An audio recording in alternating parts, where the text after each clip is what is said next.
Well, good evening. If you all would stand for the invocation and pledge of allegiance, please. With us this evening is Rick Brookins from the Vienna Wesleyan Church to give us our invocation. Let's pray. Our God and our Father, we acknowledge your sovereignty over the affairs of all men. You've created us, and we are rightfully yours. We have sold ourselves to sin, and sin rules us. Jesus Christ is our only answer. We know we can be free from sin only by his sacrifice and forgiveness. I ask that all who do not know the forgiveness of Calvary will come to you and find relief from the burden of sin at the foot of Jesus Christ. Since we live in a world affected by sin, we need the mind of God to rightfully and truthfully govern, from the lowliest office to the highest office in our land.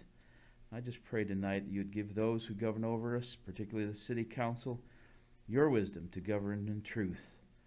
As Solomon prayed for wisdom to govern your people so long ago, give them wisdom. Only in the laws and wisdom of God can we find righteous, equitable, and just governance. May it be so in Vienna, West Virginia, on this day, in this meeting. In Jesus' holy and matchless name I pray. Amen. Amen. Councilman Mike.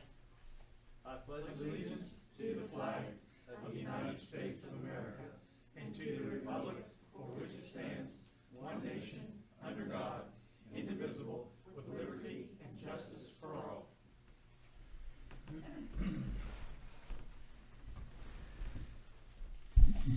Mr. Leach, can you hear us this evening?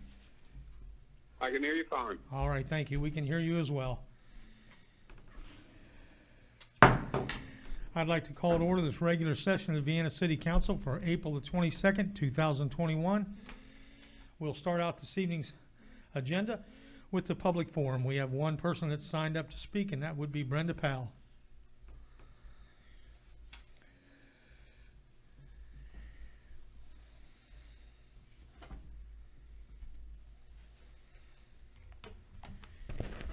Good evening. My name is Brenda Powell. I live at 1409 31st Street here in Vienna. I appreciate the opportunity to be able to speak before council this evening, and I hope everyone is doing well. I needed to talk about something that has been brought up many, many times, and it has to deal with an economic director and now a civic promoter or of that sort is wanting to be added to that position. I know that we need digital and social media strategy, marketing and communication strategy, and also revenue generation. Something else I wanted to talk about was we need to have a branding strategy for marketing, advertising, and networking. I wanted to suggest that maybe Friends of Vienna could be involved in this, in maybe creating an online magazine, or and for the community, Twitter or Instagram if the city doesn't already have it. Those kinds of accounts that covers photos and people, children alike in Vienna, to show photos enjoying life, living here in our community. Also with the swimming, the tennis, pickleball, sports, hiking, picnics, etc., to show what Vienna is about. I wanted to mention that I don't feel that we need to have an economic director or a civic promoter. We've got so many businesses already that here recently have come to Vienna without even having that individual here to do that. We have the Wood County economic director down there that can help us with what we need to do as far as bringing in businesses to the city. That being said, some of these people that have actually brought businesses live here, and they brought the businesses here. And I think that's wonderful for those that have done that, and we have quite a few. It's really a shame that I think about it. I wanted to tell you about a trip that I made, just a short thing. I was headed to Cleveland and stopped at a Denny's. And I think it was Canton. And as we were up there eating, I went to leave. And I said, I told the manager, I said, sure would love to have a Denny's here in this area where we live down here in Parkersburg or Vienna. And he said, he said, the gentleman that owns this business, this Denny's, he wanted to bring one to Marietta, and he was turned down. And the reason why, and I didn't know this, but Applebee's and IHOP are together. So instead, they put an IHOP in Marietta, which is great and fine. I think it's wonderful. But I don't know how much say that the city has in it, or if it's the county, and designating on who can come to Vienna as a business. And I don't know whether there's contracts that are set up to where that there's a possibility that they, the bigger businesses or whatever, for them to come, they can't have competition. I don't know whether we face that here in Vienna. I have no idea. But the fact remains, we don't need an economic director, development director. We just don't need that. But we do need a digital marketing expertise. That's what we need. And I want to suggest that there is a organization. They have a Facebook page, and it's called West Virginia Community Development Hub. It's a statewide nonprofit organization with the mission of engaging with communities in a intentional alignment and continuous system of community development. So I suggest that maybe that council might pop onto that Facebook page. They've got a telephone number also. See if it's something that might be, that they would be interested in helping the city with for marketing. Actually getting back to the strategist, digital marketing expertise strategist person, I don't know why they can't be contracted. I don't think that we need somebody to be employed to do that. I think that we could actually do contracting with someone, with a firm or whatever. It's basically worth looking into. But that was my thought on it. But anyway, I just wanted to share these few ideas and few things with the City Council that maybe you might take time to consider. Thank you very much, and reminding you, please use your microphones if you don't mind. Thank you.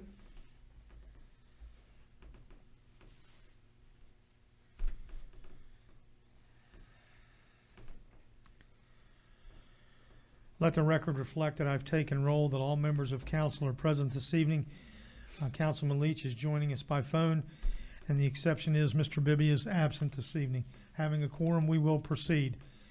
The minutes from the April 20th council meeting will be approved at the May 13th council meeting. We have no unfinished business this evening, and so we move into new business. This evening we've got with us Mr. Tim Roberts, who's the president of the Vienna Park Board. Tim, we'd like for you to share with us your thoughts about the master plan in the park and see if we can help you make some of these things come to life.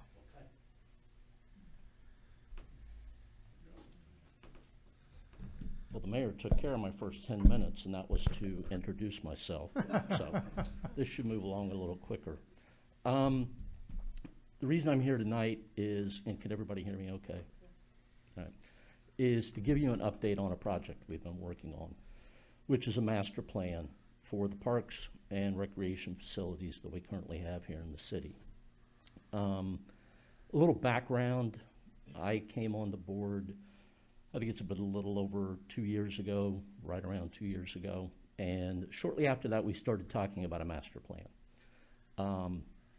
Several meetings of talking about a master plan and quickly realizing that we didn't really have the expertise that we needed to do this. So we started looking, who do we go to? Steve Black, our parks director, Jack Mathers, the city forester, belong to a couple of state organizations and associations. We reached out to them, got a couple names, but one name kept coming back over and over and over. We reached out to a few people, and this one individual was really the only one that got back to us. His name is Jim Christie, and he is with Civil and Environmental Consultants. And if I use that again, it'll be CEC, so everybody knows. Chuck Knopfsinger, the most recent president, made arrangements for Jim to come to town, Jim Christie, and we formed a subcommittee on the board. The subcommittee met with Jim. They did a one-day tour of the city, our recreation facilities, and our parks, just kind of an overview type deal. Jim came back to us with a draft proposal, which I believe you all have a copy of. And after reviewing it, the board felt this was the way to go. And so at a meeting, it was approved unanimously to go through with this. Which brings us to the draft proposal. I'm not gonna read it to you, but I do want to hit the high points as we go through this. What we're going to receive from this effort on their part is they're going to come in, spend a full day to, once again, inventory the recreation facilities and our parks. That'll be on the ground here live to see what we have and determine what they may feel we might need now or in the future. They will also participate in community engagement. I informed them that I know the city has done a survey and has gotten some responses back from the citizens. He said he would welcome that and any thoughts that anybody may have. But they have found the most success either, and this will be up to us, primarily council probably, to determine how that's done. They can do it in person, if we have a place, or if that's agreeable to folks to show up live and provide comments. They have set it up so they can do it virtually. And it's not just a what would you like to see kind of deal. They do surveys with questions that you might not think to ask, which would kind of steer them in a direction that maybe people aren't necessarily thinking about on their own. So that's the second part of it. Once they've done that, then they take this back and they're going to work up what they see as current needs and future needs.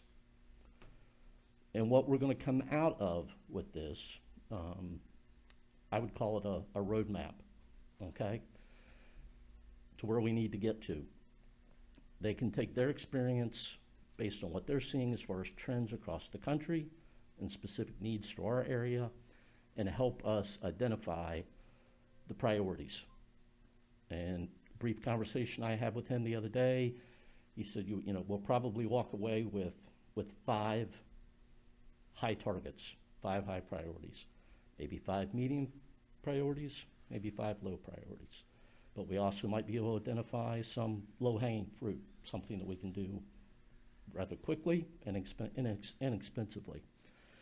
The thing to keep in mind with this too, which was something he and I discussed, this isn't a set in stone. I would consider it a living document. You know, what we're able to accomplish, what the city is able to accomplish in 6 months may totally change this. And we can get guidance from him and their group on, okay, you've got this far, maybe change directions and go here, go there. But the big key that I think is probably of most importance when we look at this, the end game is we will have something, we'll have a plan. And when it comes time to pursuing either existing grants or future grants, the fact that we can put something down and say, hey, here's our plan. that puts us ahead of the game. We don't have to go and start from scratch. We already know what we want. This is what we have identified, and we're ready to go. That's the benefit I see, to the city, to the parks, and to recreation. That's kind of it in a nutshell. I will do my best to answer any questions anyone has, and if I can't answer them, I will do my best to get you an answer. Tim, for a long time, we've talked about a master plan for the city. And, most times when we talk about master plans, it's long-term infrastructure needs and things like that, bridges and what have you, because they're so expensive. But we probably have one of the nicest park systems anywhere around us. And as we continue to develop these different areas for the citizens to use, after a while it gets kind of confusing because you don't know what's best long-term. You're well aware we've got some issues with our swimming pool that was built in 1963. We've done a good job of maintaining our tennis courts and our basketball courts and those things like that. We don't have enough room with our baseball and our soccer facilities. We found out this year that we've ran into a major issue with the indoor sports because of COVID. Typically we always partner with the Board of Education so we can use the school gymnasiums, and that got put on the back burner for most of the year. And so when you look at the things that our citizens really enjoy participating in and the things that they expect us to maintain, it's quite a job. And I know that you and Chuck and all the other fellows and ladies on the board have talked about this a lot. And so from a city council standpoint, most of the projects that are out there are expensive. They just are. The swimming pool's $2.3, $2.6 million. But, when you figure that over, it was built in 1963, all right? We've gotten almost 60 years, over 60 years out of that thing. You have to put money in things to maintain them and make them, still usable. And our fields, we've got nice fields. They're all grass. At some point, it would be great to have an AstroTurf field that you could use in all weather conditions. But the problem with that is determining where you're going to put it. And so it's just a challenge, and I hope that, council will endorse this plan so we can get some professional help to come in here, take a look at all of the different areas. And that's one of the things that, is a problem. Our baseball fields are over the hill. Our tennis courts are on top of the hill. Our swimming pool's on top of the hill. The basketball courts and the playgrounds are on the bottom of the hill. And it's difficult. And then when you throw in the challenge that Spencer's Landing is going to present here in another 4 or 5 months, that right there, if everything goes well, we're going to build the kayak launch down there. And you certainly don't want to start building things without having a footprint of where we're going to expand. What are we going to do with all of these things? And so I think that's a critical part of this is looking forward, both short-term and long-term. How are we going to utilize the areas that we have? Because let's face it, land is a shortfall in the city of Vienna. We just don't have a lot of unused acreage here. And so as we look through this, using what land we do have, we want to make sure that we use it in the best way that we possibly can. And that's, you make some really good points. And I know the land, is one of them. And when they come in, they will look at what we're currently utilizing as far as the land goes. They will also look at any land that we're not currently using that may be available in the future and make recommendations in that area. But I think, like a lot of cities, and this is not to be critical of what's happened, but you use what's available to you at that time. We want a pool. Well, we got a spot right here, let's put it there, Well, we need some playground equipment. Well, we got a big flat spot down here, let's put it down there. When I was growing up, you talk about the ball fields because they were built when I was growing up and playing. But during the day, my friends and I jumped on our bikes and met kids from other neighborhoods at the old ball fields, across from the community building, and back in where Underwood was, and the old Babe Ruth field, and there was a minor league field. We built a beautiful complex, and it gets a lot of use, but we didn't use it anymore. It was over the hill. And like I said, it's not being critical, but I think by having this, we don't run into that in the future. And, to me, and this is just me personally, when I look at a lot of these projects, there are a lot of things that need to be done.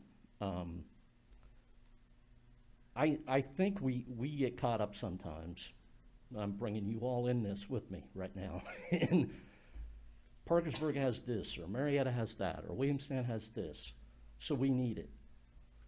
Well, I don't know that we do. I mean, I can't answer that question. That's the reason we want to bring these folks in to answer that question, because I think if we want to keep people who've grown up here, if we want to bring in young people, which we need to raise families, I think we need to be different. I don't know what that different looks like, but I think we need to be different. There needs to be a reason other than somebody's coming from Athens to go to the mall. Kayak launch. Maybe they'll want to use a kayak launch to spend the day in Vienna or the weekend in Vienna. And that's really, I think, where we're going with this, is to try to get something that benefits the now and the future and all citizens of all ages. Mike, you represent Vienna Rec. What would you say is one of the things that interests you and the rest of the rec board in developing here or seeing us bring to the area?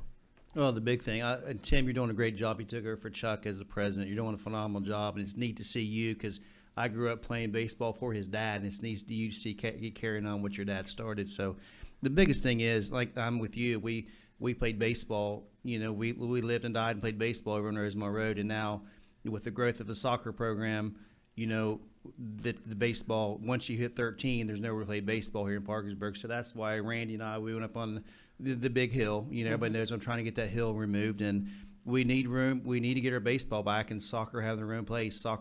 Soccer's huge. And I think about with the baseball field, it doesn't have to be for travel baseball. There's kids that are 13, 14 years old, just want to have something to do, to have fun. They might be horrible, but who cares? We have a field to offer them, to tie up our big baseball field for soccer. But we have to, because of the lack of a space. But that's something that we've talked about before, and soccer is growing, and it's got a great following. I've never played soccer. I don't watch soccer, but I think it's a great sport just because not everybody plays it. But then again, you're losing out on, if you're building a program from the ground up, once you get 12, where do you go? Well, you got to go over to Godby or Mineral Wells, but we have a great facility here, and I think it could get better. So, but that's the big thing. But and what we have down the road, we don't know whether a rec center or a community building or something. But we know that land is ours to use. It's 4 acres of land. It's going to cost. But the big thing with these projects, we keep talking about these things, but I'd like to see, I know Randy's got a price on the pool finally. We say, hey, we want this. We don't have anything to work toward as far as cost. So maybe something, and when they get done, we'll have an idea of, what's the cost to move that hill if we can't get anybody to take it? What's the cost of building something else? So we just need cost associated instead of keep talking. We've talked about this for a lot, but now we've got to take the next step and find out what's this going to cost. So give us something to work toward. And as we have this money coming in from the federal government, things like that, hey, we can earmark some of this stuff. It can't mean maybe have to do a levy or something. I don't know, but how we finance, I don't know. But we need to start earmarking some of this money toward projects, because right now we have no idea what anything will cost. So. I really like the idea of this outside group coming in, because they're coming in with a fresh perspective, and they're not limited by tradition, and they're not limited by a familiarity with the area. They can come in with fresh eyes and have a lot of possibilities for us. So I love having options, and I love even thinking you know, saying I never would have even thought about switching these things or moving this that you think is a staple, you know, or whatever. So I'm looking forward to having some really fresh ideas that does connect it all together. You know, I was just picturing, you know, what if there was some sort of a known walking trail or something that would connect Spencer's Landing and the bottom of the hill to the other side of the hill, and, you know, having something that was kind of continuous. And, you know, I think a group like that would be able to also help us sell it to the community and have buy-in, because that's something that we're going to have. We need our citizens to feel like they've been heard, and we also need to feel that we want them to buy into it and put some wind behind it, you know. So I'm excited about this too. Thank you for the work that you've put into it, and looking forward to hearing from them. Hey, Jim, can you hear me? I can. So I'd like to give you an opportunity to express whatever your thoughts are if you care to. I know you're not here, so I can't look at you. So is there something you'd like to add to this conversation? Well, yeah, no, I think that all of this is moving in the right direction. You know, everybody's got ideas about what can work, and getting, like Melissa said, some perspective from professionals. Everybody's working really hard on this, and I'm really encouraged about the future. We've got some opportunities. You know, kind of the silver lining on this COVID stuff is we have a little bit more, I guess, a few more resources maybe to focus on different areas that are important to our citizens. And so, yeah, I think that this is all going in the right direction. Okay, thank you. Kim? Yeah, I'm in agreement. Thank you very much for bringing this to us. And it's very encouraging to see that maybe we're going to get off of, you know, the pool's been needed to be done forever. I think this is the 4th season we haven't had a baby pool. And I've had so much response from the community on what they would like to see and how important that pool is to folks. And so the idea of it all being put into a master plan, and then we get all this input from the public to see what the public really needs. I just think it's wonderful, because, as you said, you can have ideas, but maybe that's not the right thing that needs to happen. And so we really need that input from the public, and having just a blueprint to go with. It's a phenomenal thing, and I really appreciate you bringing it to us. Okay. And what's Yeah, the time?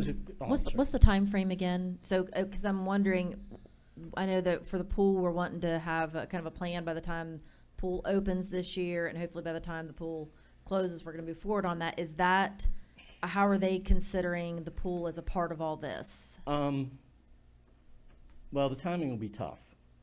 I mean, I can push on that.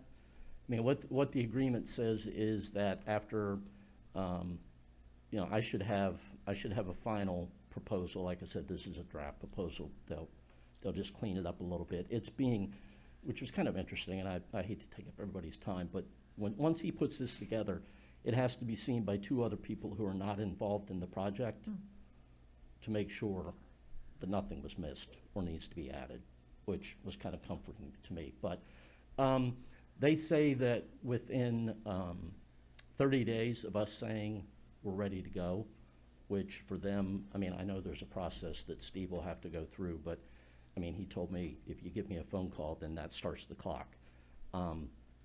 I can ask him about, you know, is there anything we can do as far as addressing that as early as possible? Yeah, because I think have that perspective, you know, you hate to kind of move forward with the pool if there was something that we needed to do or tweak with that would affect that pool, that plan. Yeah, you know, and I mean, I know what was presented, and that's a pretty massive project. You know, even if we have an answer back on what they think about the pool, I can't imagine anything's going to happen with the pool this year unless we plan to close the pool for the year. Well, you know, the thing about the pool is the location of the pool is not going to change. Right. Probably. Right.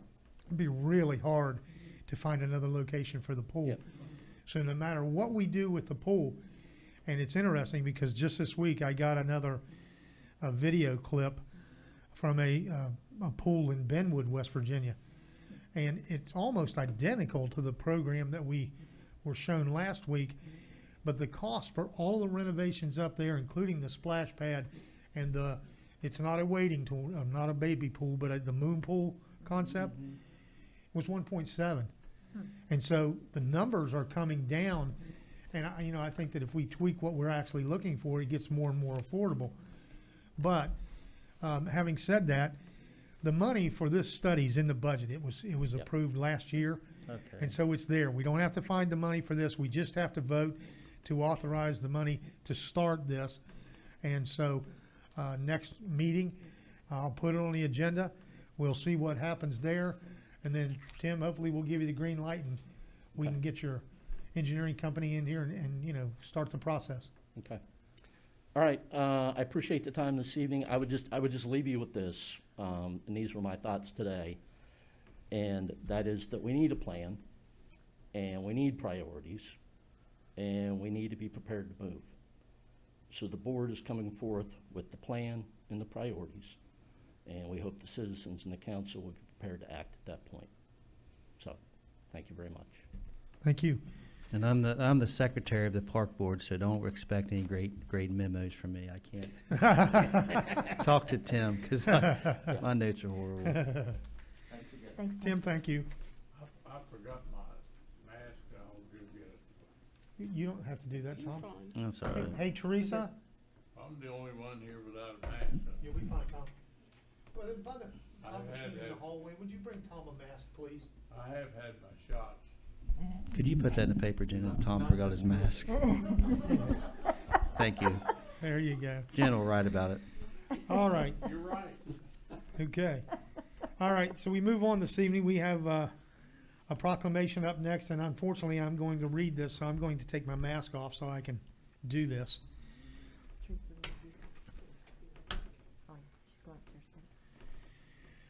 As you all know, this time every year, we always do an Arbor Day proclamation. And so I'd like to read the proclamation for Arbor Day. Whereas in 1872, J. Sterling Morton proposed to the Nebraska Board of Agriculture that a special day be set aside for the planting of trees.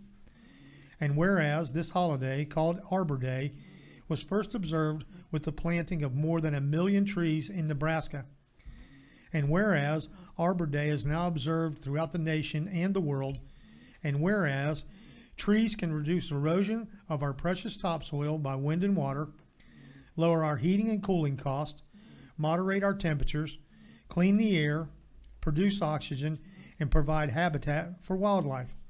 And whereas trees are a renewable resource giving us paper, wood for our homes, fuel for our fires, and countless other wood products. And whereas trees in our city increase property values, enhance the economic vitality of business areas, and beautify our community. And whereas trees, wherever they are planted, are a source of joy and spiritual renewal.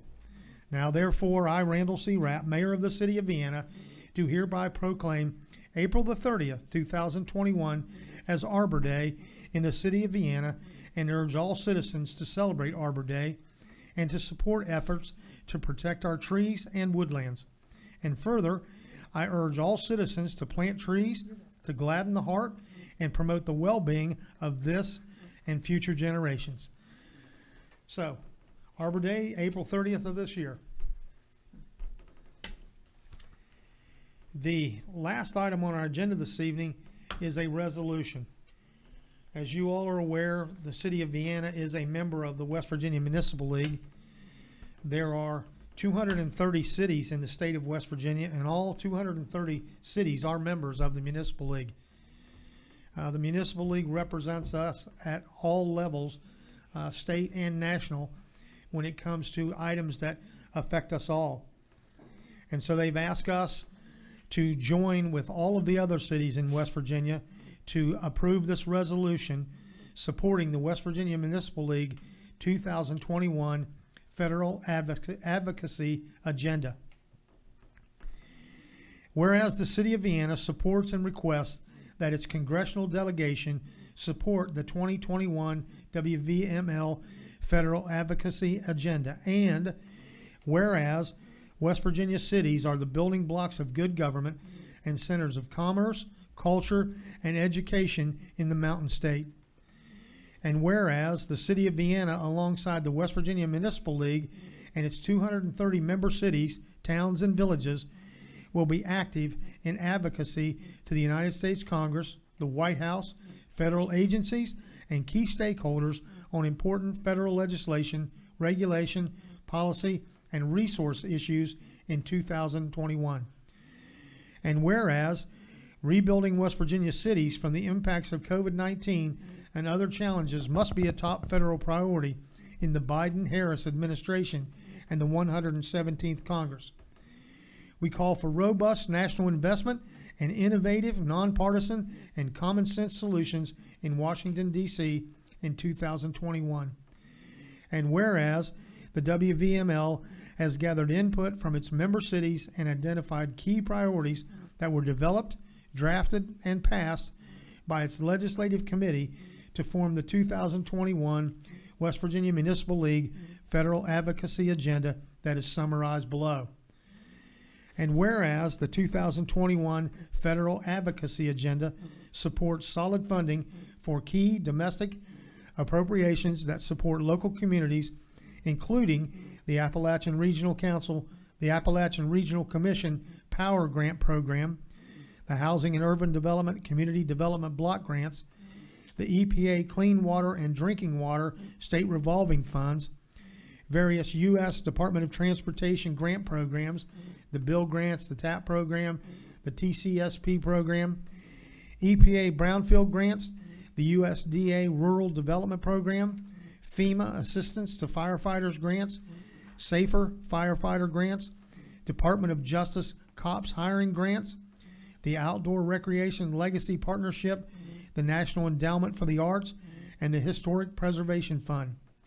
And whereas the 2021 Federal Advocacy Agenda also identified several other federal priorities, including bold infrastructure authorization, support for Appalachian innovation and economic diversification, including support for the Marshall Plan for Middle America.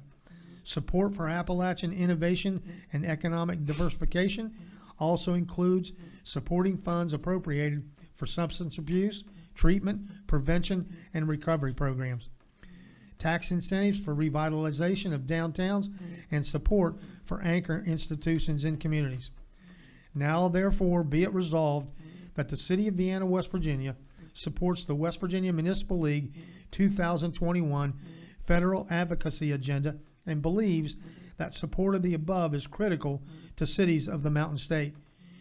Rebuilding West Virginia cities from the impacts of COVID-19 and other challenges must be a top federal priority in the Biden-Harris administration and the 117th Congress. Again, we call for robust national investment and innovation, nonpartisan and common sense solutions in Washington, D.C. in 2021. Let it further be resolved that the City of Vienna supports and will aggressively advocate this federal advocacy alongside its neighbors across the state and the West Virginia Municipal League. I'll entertain a motion for the approval of the resolution supporting the West Virginia Municipal League 2021 Federal Advocacy Agenda. Second. Second. It's been moved and seconded that we approve the resolution. Is there any further discussion? Mr. Azinger, you probably have more experience than all of us put together here at this table. The Municipal League has been an active partner in everything that we've tried to accomplish over the years through the legislature. Is Lisa Dooley still? She is not president anymore. She left a year ago. Travis Blosser is now the chairman.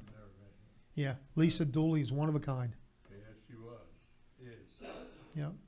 So anyway, Fisherman. yeah, Fisherwoman. yes, wonderful person. All right, any other discussion? Hearing none, then I'll call for the question. Would you poll the council, please? Yes. Ms. Williams? Yes. Mr. Azinger? Yes. Mr. Leach? Yes. Mr. Rapp? Yes. Mr. Elam? Yes. I say yes. All right. Is there any opposition? Hearing none, then the motion carries unanimously. With that, I will forward this on to the Municipal League, and we will get in with all the rest. and hopefully the federal government will continue the programs that we all rely on. With that, our agenda is complete this evening. Are there council comments this evening? I'll just real quick. I would like to, and Randy, because when we as council, I think we got some smart people up here this session, so I want to make sure, we're still a team. And when I bring these things up, I don't want to blind those. Some people think people have been blindsided and stuff, so I want to make sure we're all on the same page. So I think we're all cool with this stuff. So, but I want to ask Mayor for the next on the agenda if we could put the code enforcement, the building inspector on the agenda just for discussion to talk about, because I need to understand. Thanks, Kim. Thank you for. I'm kind of working on a project with Kim, and with these short budget reports that we now get, with short budget reports we now get, it helps me tremendously to see where our money is going and what's going on with this. So my question is just this building / code / we have Dwayne Flutie, we have the people that are involved. Dwayne's here. I understood he's part-time now, but I see that the budgets for the salaries, we're already over like $5,600 with another quarter to go. So I just need to know, just take me back to step one, because I remember when we first hired Kevin, we were going to have Dwayne on because he has certain credentials that Kevin doesn't have. So Kevin can't do these particular jobs. But I was told, I think that we're keeping him on to do these special things to get Kevin trained. So I need to know where we're at with, it's been almost 2 years now. So where are we at with getting Kevin certified to do building inspections, or what he couldn't do? So that's my question as far as where are we at with the whole process, because we're over a budget already with salaries in those positions, and I worry about, I just need to know where that money's going and what the plan is as far as all that goes. So, I have numbers here I could shout out, but it doesn't mean it. I'll get these to you, because I know you have to get with Amy, but I need to find out what's going on with these positions as Sure. far as that goes. So We'll do that as an agenda item. let's do that next. Okay, so thank you for doing that. Madam Recorder, please make a note. Okay. All right. Anything else from council? I have a quick thing. So, I'm concerned about the camera coverage that we don't have in critical areas, and now that it's, the weather's nicer and we have more people out, and I obviously I don't want to say where those critical areas are, but it seems like I've asked over and over and over again about why the cameras don't work, and I keep getting questions that aren't answered, and that's, the IT department that needs to answer those questions. But my fear is, I understand that we're going to make some purchase of cameras when we start our new budget, which starts July 1st. I think we all have a lot of questions about that, and I feel like it's getting slow walked, and we're going to get to July 1st. Oh my gosh, we have to buy these cameras and install these cameras. This has been going on for a long time, and it is a very big concern of mine about where we don't have camera coverage right now. And so I don't know if we need to make that an agenda item, or I just need some answers, and I'm not getting them. I'm getting very frustrated by that. Let me try. Thank you, Mayor. I'm going to give you the overview, okay? I've spoken with various people, not only in the city, but in other ITs around the area. The problem with our camera system is the software that allows us to access the cameras that we have is outdated. Mm-hmm. And I'll give you the example that they used for me. If you have Windows 5, and I don't even know what Windows is up to now, 10, 12, whatever it is, okay? Windows 5 won't work anymore because they don't support it. The camera system that we have, the bulk of it, is in an outdated format that in order to access it, we literally have to have a patch created so that we can go back in, turn them on, and then access the system. Mm-hmm. All right? And so I've asked for a price of what it will cost to access all of those old cameras. For you computer people, it's a Java program, but that doesn't mean a lot to me. But at any rate, I'm waiting on that answer for that. And then what they've told me is it's very reasonable. And so if it's, you know, a small amount of money, we're gonna pay the money, get the patch, we're gonna turn them all back on, and then we're gonna find out where they're all located, what are the issues with them, and then we'll decide what we have to do in order to come back to council and say, all right, of the 119 cameras that we have, here is the breakdown. We kind of ran into a situation when we changed IT directors that all of that information was locked in to our system. When I reached out to our previous IT director, he told me how to go back and access that and get all of the information that you were looking for. All right? Unfortunately, until we get the patch done, we actually can't pull that. Right. The issue with this too, and you know, I'm speaking from what I understand, there are some risks involved when you install the patch because of some of the cybersecurity issues that we have. Because that camera system is tied to our mainframe, that there might be a back door there that we don't want accessed. So we're being very cautious about this. So it may seem like it's going slow, but it's only in an abundance of caution to not open a door that we don't want people in. And even though, you know, if we get the patch and we turn the system on, it will be for a very limited amount of time. Access the data, see the condition of the system, and then decide, you know, how to report that out. But those are the things that are being worked on right now.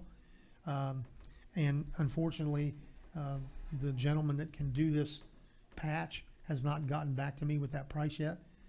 But we are working on it, Kim. It's not, Okay. I mean, the security of our city and the cameras that we have are very vital. You know, it's one of those things where when things happen, if you can look at a camera and see what happens, it is so much clearer than someone's report or speculation or whatever. I'm a firm believer in cameras, but, you know, the camera system is very expensive. And so we don't want to jump into this thing and spend a boatload of money when we didn't have to. Right. So And I'm working on it, and hopefully, you know, we'll get it fixed, or at least get to a point where we can make an actual assessment. I will say this, I know Mr. Leach is on this call with us. All of that information was sent to Jim because he's got excellent support people that work with him, for him to give his input on this. So I don't know what else we can do at this point. No, I appreciate your explanation. 2 weeks ago, I spoke to IT about those ubiquity cameras, that the license had expired and et cetera, and I haven't heard back any information. So your information tonight is extremely helpful, and I really appreciate the fact that you're looking at something that's possibly going to be more conservative. I think when we've talked about those other that other camera system, the idea of an ongoing cost, a yearly annual cost of being, you know, $10,000, $12,000, $13,000, that gives me makes me break out in a rash, I think. So, but I appreciate the information you've given us tonight. So I'll keep you updated. That's all I can say. I tend to agree with you on the cost of these things, but I know from my own security system, the ability to keep that recorded data for an extended period of time is invaluable. But the cost of maintaining that storage in the cloud is expensive as it can be. Oh my goodness. And if you don't do it that way, then you record it on disk or on some other hard drive or whatever, and then you got to store all that junk. You know, it's just, you know, the way the technology is today, being able to access it quickly is very helpful. But at any rate, I will keep you posted on that.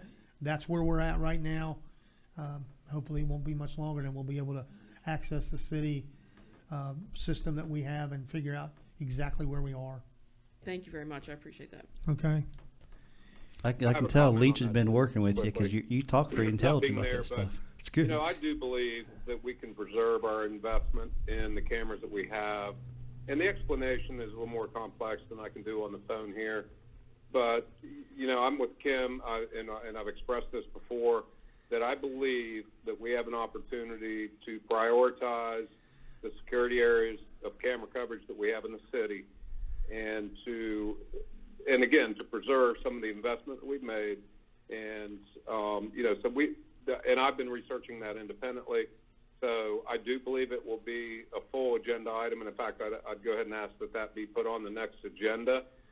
And, because I have very strong opinions on what's going on with these cameras as well. Okay. Is it going on as a discussion item, or are we? Well, yeah, I don't Or- think we're ready yeah. to do anything with it. I mean, Discussion item and update. yes. Okay. Jim Leach, I told Mayor Rapp that I can tell you've been working with him some because he spoke very intelligently about the cameras. So you're doing good work with him, Jim. Moving right along. Here we go. Don't ask me any questions. If you want to know something, ask Russ. He's got more knowledge than I do. All right. Any other comments this evening? All right. With that, meeting adjourned.